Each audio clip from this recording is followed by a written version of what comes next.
আসসালামু আলাইকুম। প্রিয় কৃষক ভাই ও বোনেরা, সবাই কেমন আছেন?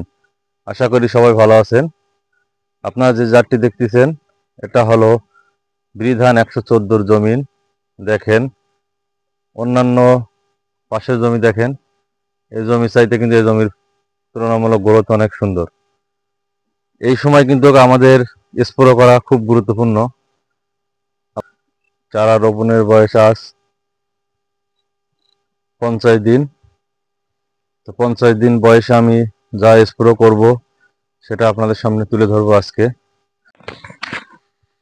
এই দেখেন, মাজরার জন্য কিন্তু আমরা এটা দিয়েছি। এখানে এখানে কিন্তু ধানের জন্য রয়েছে মাজরা পোকা ও পাতামোড়া পোকা জন্য প্রতি হেক্টরে 750 গ্রাম এবং একর প্রতি 300 গ্রাম এই ওষুধটা ধানের জন্য ব্যবহার করা যাবে।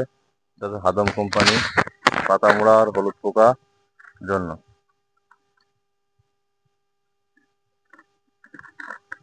সবাই স্প্রে করবেন। মাজরার জন্য কমপক্ষে 2বার স্প্রে করতে হবে, আর ছত্রাকনাশক 2বার স্প্রে করতে হবে।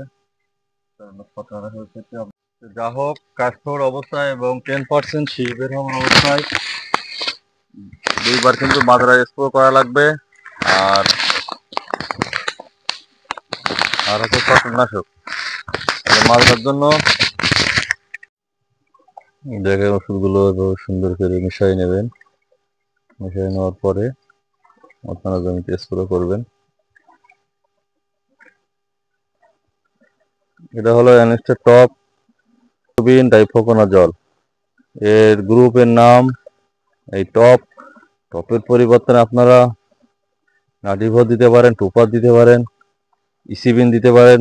বিভিন্ন বাজারে কোম্পানি আছে যেগুলো মান ভালো, সেই কোম্পানি দেবেন। ছত্রাকনাশক জমির জন্য খুব গুরুত্বপূর্ণ।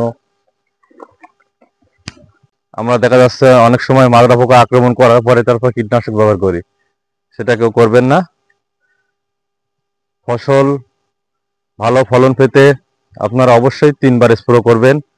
একবার আছে 10% শীষ বের হওয়ার সময়, আরেকবার কাশথল অবস্থায়, আর একবার শীষ যখন মাথা নিচের দিকে যাবে সেই সময়। এই 3টে স্প্রে কিন্তু ধানের জন্য খুব গুরুত্বপূর্ণ। কারোর কথা না শুনে আপনারা এই 3টে স্প্রে করবেন।